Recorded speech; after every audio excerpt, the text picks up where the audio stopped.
गांव में पहली बार कोई अपना डाकू मुठभेड़ में मारा गया था, जिसका नाम भूरे था।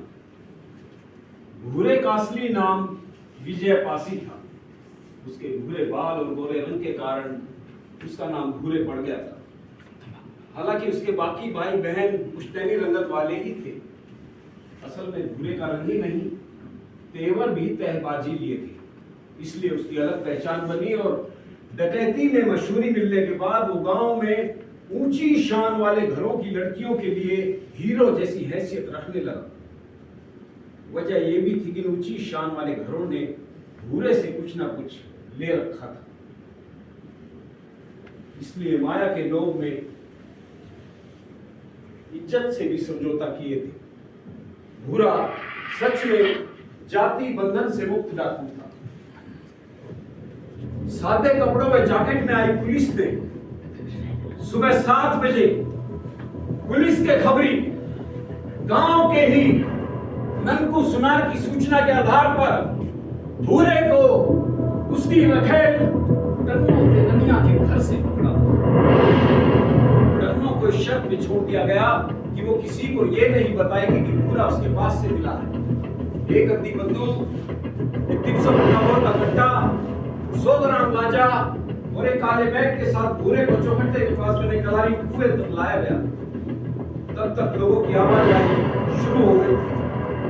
कुछ लोगों को देखकर भूरे ने बचाने की गुहार लगाई, बचाओ रे, शहर के बदमाश है मादरचोद। लेकिन तब तक पांडे ने उसके पैर में गोली मार दी।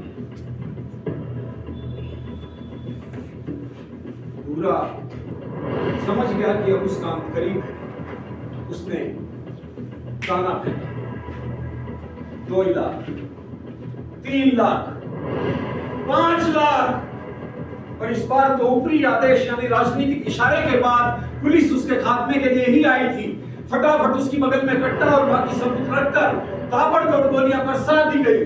पांडे ने जानबूझकर 2 गोलियां उसके मुंह पर मारी, क्योंकि अधमरी हालत में भी भूरा पुलिस को मां बहन की गालियां दे रहा था। पेड़ के सीन को रियल सेट करने के लिए पांडे ने कमर में घुसी हुई कमीज बाहर की, जैकेट की चैन खोली, पैंट पर थोड़ी मिट्टी लसेड़ी। तब तक साफ हो चुका था कि पुलिस ने वाकई ही मुठभेड़ की है।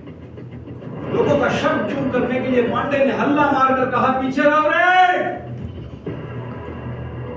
हम दरोगा मर्दन पांडे हैं। कई गोलियां लगने के कारण भूरे की छींटदार लुंगी भी चिथड़ा हो चुकी थी। वो नंगा पड़ा था। एक सिपाही ने जैसे तैसे उसे ढकने की कोशिश की, लेकिन तभी पांडे ने दहाड़ते हुए कहा, अबे चूतिए, पड़ा रहने दे ऐसे ही, ये साला कौन सा चढ़ाई की चौक में जा रहा है। भूरे के घने भूरे बाल खून में सनकर लाल हो चुके थे। थोड़ी ही देर में सीओ, पुलिस कप्तान और अखबारों के खबरची जमा हो गए। मुंह लगे एक फोटोग्राफर ने आते ही कहा, कप्तान साहब, पहली बार देख रहे हैं इतना बड़ा डाकू बिना चड्डी लंगोटी के मुठभेड़ करने निकला हो। कमीज तक नहीं है बदन पर, वो भी इतनी सर्दी में। अखबार का फोटोग्राफर डांट खाकर, वो भी इतनी सर्दी में।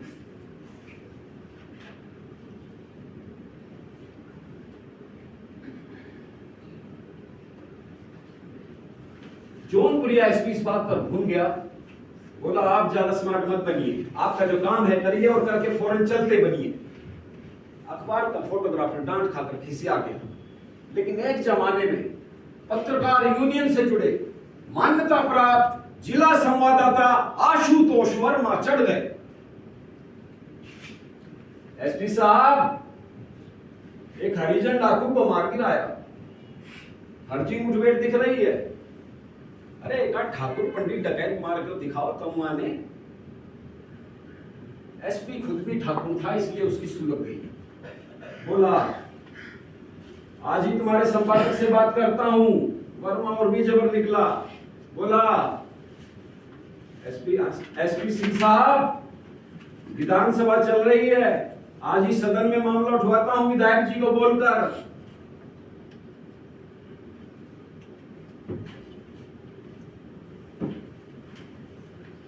युवा एसपी थोड़ा ढीला पड़ गया। आजकल की सियासत समझता था, लेकिन फर्जी मुठभेड़ को सत्य बताना उसका धर्म था। वर्मा के कंधे पर हाथ रखते हुए एसपी बोला, देखो वर्मा जी, इन हरामजादे डाकुओं को निपटाने का कोई और तरीका नहीं है। मुख्यमंत्री जी ने अगस्त से पहले देहात इलाके के डाकुओं को निपटाने का टारगेट दिया है, इसीलिए पांडे को खास तौर पर यहां लाया गया है। 80 मुठभेड़ है इसके नाम पर। और सुनो, राष्ट्रपति पुरस्कार के लिए भी इसका नाम भेजा गया है। पांडे इस वक्त एक आज्ञाकारी बालक की तरह दोनों हाथ बांधे सारी बातें सुन रहा था। एसपी साहब वर्मा और दो फोटोग्राफरों को लेकर चाय नाश्ते की ओर बढ़ गए। इसका इंतजाम गांव के प्रधान गुलशन यादव उर्फ टीपू यादव ने किया था। पांडे ने थोड़ी राहत की सांस ली। पुलिस विभाग का फोटोग्राफर अविनाश कनौजिया कोने में निठल्ला खड़ा पान चबा रहा था। एक सिपाही का इशारा हुआ तो मुंह से 100 ग्राम लाली उगलते हुए कैमरा लेकर सरगर्म हुआ। पांडे ने उसके निर्देशन में एसआई और बाकी सिपाहियों के साथ भूरे पासी की लाश के साथ फोटो खींची। फिर तमाशबीनों को सीरियस बनाकर बैकग्राउंड में लाकर फोटो खींची।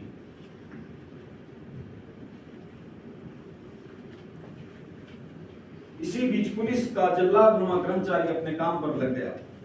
उसने सफेद चादर में भूरे की लाश को कसकर लपेटा और लाल सील लगाकर लोगों को अंतिम दर्शन का मौका देकर चाय पीने चला गया।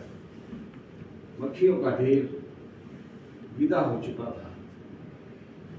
उधर मुठभेड़ का नायक पांडे अभी भी घटनास्थल पर मुस्तैद था। एक सिपाही से भूरे का काला बैग मंगवा कर खोला तो उस बैग में कुछ सामान मिला।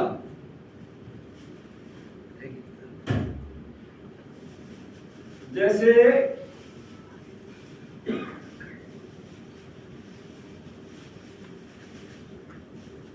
4 चरस की काली बोटी, एक चिलम,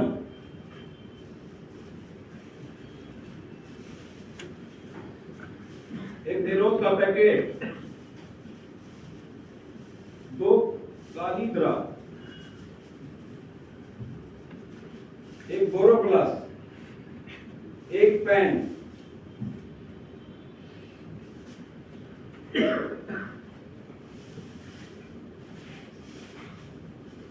इसके साथ ही कई अंतर्देशीय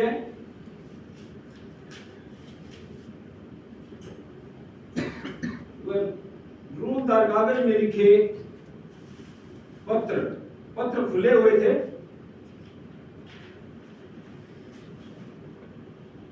एक और रुपए के नाम पर 100 के 1 2 3 4 5 नोट, कुछ सिक्के। इस संपत्ति के साथ एक हनुमान चालीसा,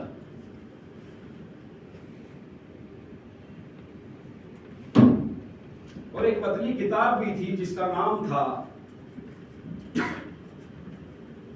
भाभी उदास है।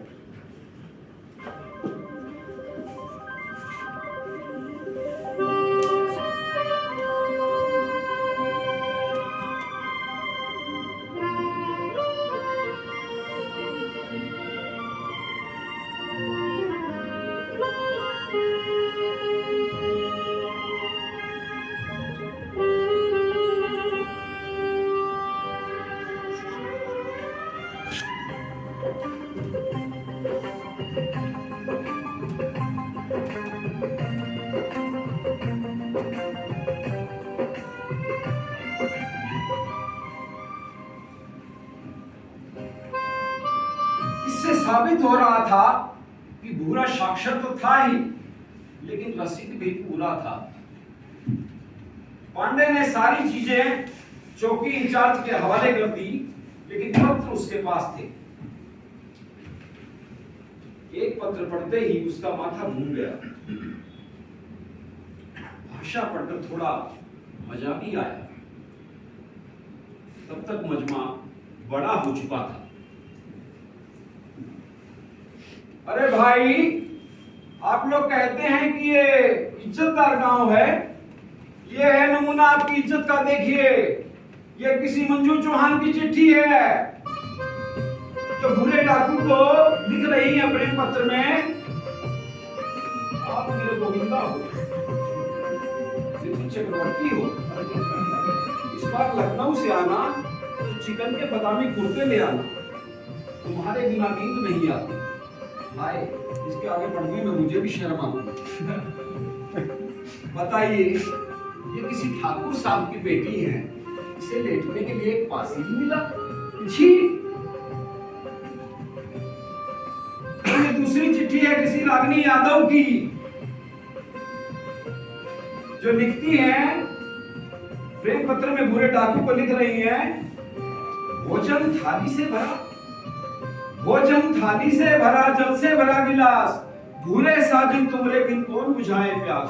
वाह, क्या शायरी है। आगे सुनिए। भूरे राजा, सुना है तुम छिनट्टी मुसट्टियों के अड्डे पर जाने लगे हो, हमसे जी भर गया क्या? हमारे लिए शिवालय से चूड़ीदार पजामा लेते आना, तुम्हारी रानी। और ये लंबा सा प्रेम पत्र है किसी गुड़िया मिश्रा नाम की देवी का, जो भूरे डाकू को प्रेम पत्र में लिख रही हैं, रजऊ तुम स्वप्नों के चक्कर में मारे जाओगे। प्रेम का वादा हमसे करते हो, शनिवार किसी और को ले जाते हो।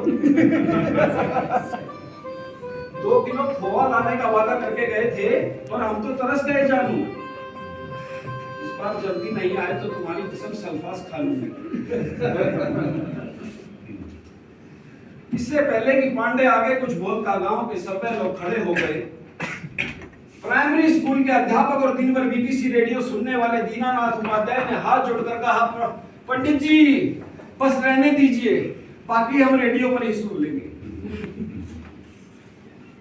उधर मुलायम सिंह तक अपनी रिश्तेदारी रखने वाले गांव के प्रधान गुलशन यादव को भी अपनी इज्जत का खतरा लगा।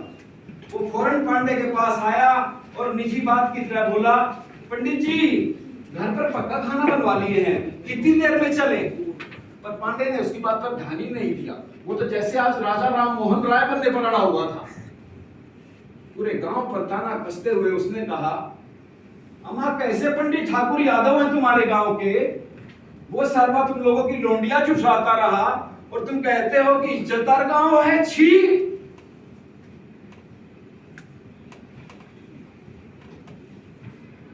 इसी सार्वजनिक आदेश और चिंता के बीच एक सभ्य और सतुल बाप ने डरते डरते पूछा, साहब कितने पत्र मिले हैं?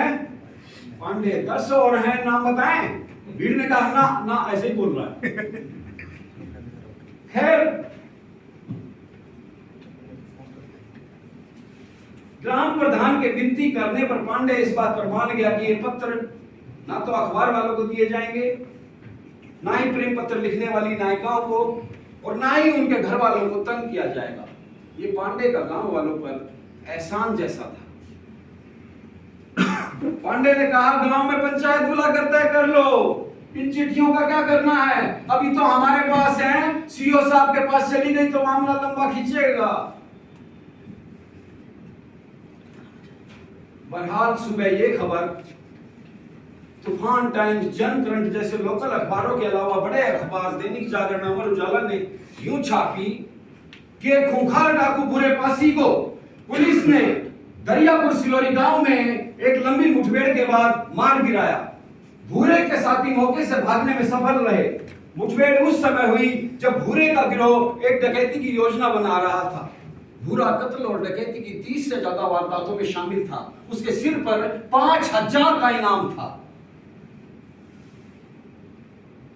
अखबारों ने भूरे की लाश के साथ खबर छापी। वहीं मुख्यमंत्री और गृह मंत्री ने पुलिस को नगद इनाम देने का ऐलान किया था।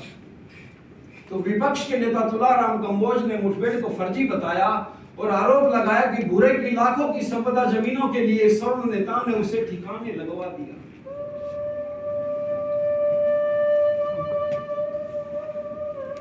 उस दिन खियाने के कई घरों में खाना नहीं बना। ये तो सबको मालूम था कि भूरा एक शातिर डॉक्टर था, पर वो इतना बड़ा रंगीला रत्न निकलेगा ये किसी को उम्मीद ना थी।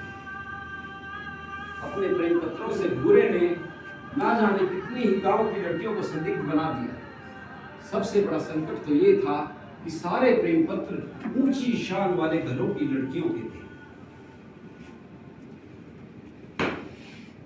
खैर, अपने भतीजे की पहली सालगिरह पर ननकू सुनार ने इटावा से 3 छबीली पुतलियां बुलाई।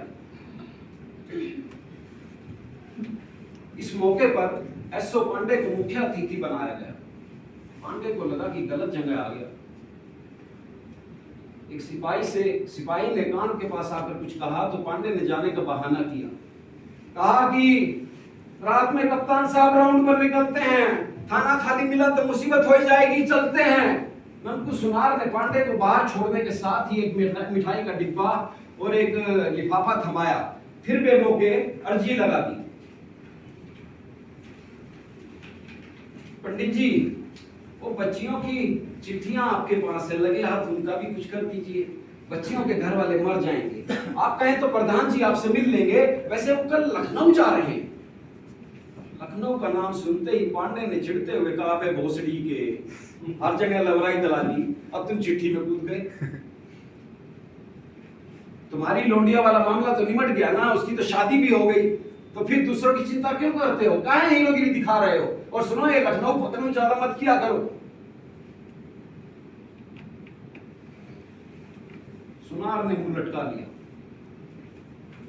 उसका इरादा तो यह था कि चिट्ठी वाले माँ बाप से तगड़ी वसूली की जाए और उसकी भी चवन्नी बन जाए, पर पांडे ने सब मटिया मेट कर दिया। खुनकदार, एक फिल्मों की तरह स्मार्ट कसीले पांडे ने एक ही किक में बुलेट स्टार्ट की और खुनकदार हवा को धमकाते हुए निकल गया। इस बार होली मार्च के दूसरे हफ्ते में ही आ गई थी। भूरे की मौत के पूरे 2 महीने बाद इलाका एकदम शांत था। इलाके में शांति स्थापित होने के बाद पांडे को शाबाशी और प्रमोशन मिलने के साथ ही छिबरा मऊ भेजने का फरमान आ गया। लोकल अखबारों ने यह खबर बड़े ही धमाकेदार ढंग से छापी। एसओ अरिमर्दन पांडे के तबादले से पूरे इलाके में निराशा ही निराशा, जबकि प्रधान इस खबर से खुश था और गांव वाले भी खुश थे।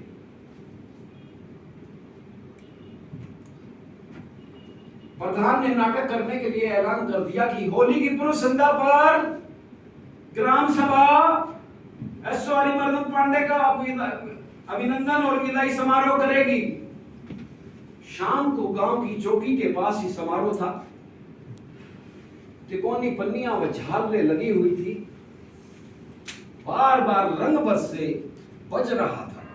रंग बरसे, अरे रंग बरसे भीगे चुनर वाली, रंग बरसे, और रंग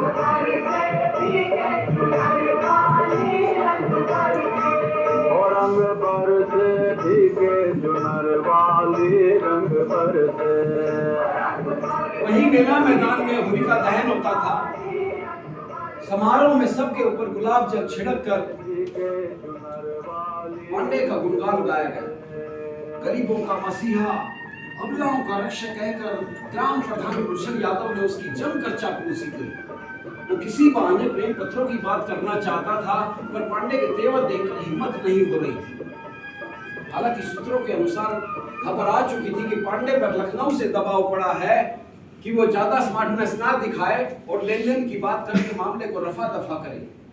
इसके बाद पांडे थोड़ा ठंडा पड़ा था।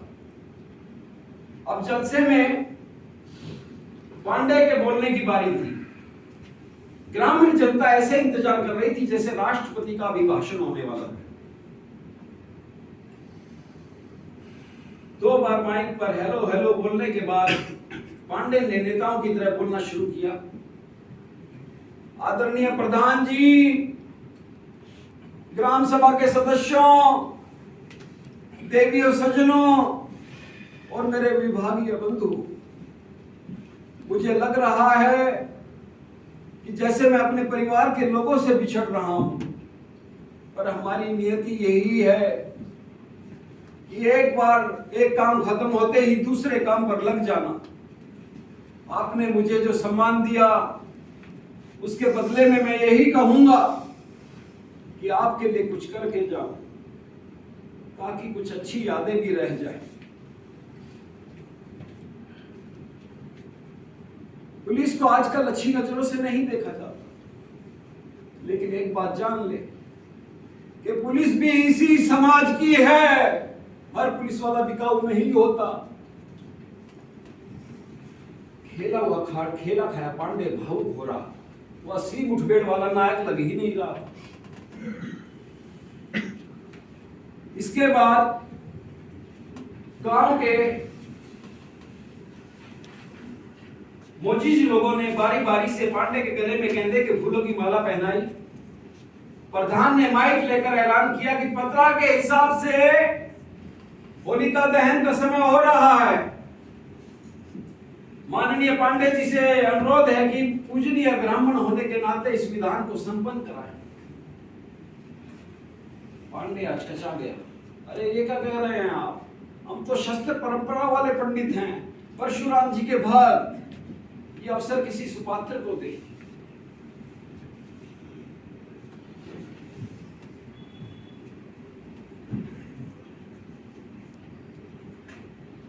फिर पहली बार हल्के से मुस्कुराकर पांडे ने मोटे पीले लिफाफे में कैद प्रेम पत्र प्रधान के हवाले कर दिए। फिर जनता और होलिका मैया को देखकर हाथ जोड़ दिए।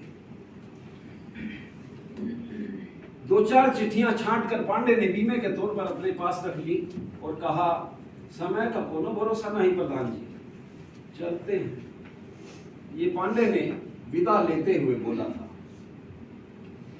मुठभेड़ शिरोमणि पंडित के इनकार करने के बाद अब ग्राम प्रधान गुलशन यादव को पुरोहित धर्म निभाना था।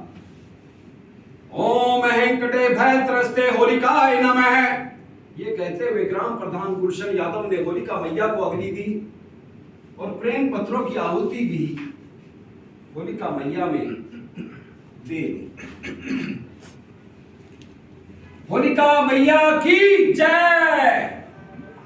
होलिका मैया के जय के नारे के साथ ही होली से आग की लपटें उठने लगी। बेमुरवत वक्त के साथ लोग भूरे पासी को भूल गए। सोने की थाली में जो ना परोसा, हर खाई गोरी का याद बनम।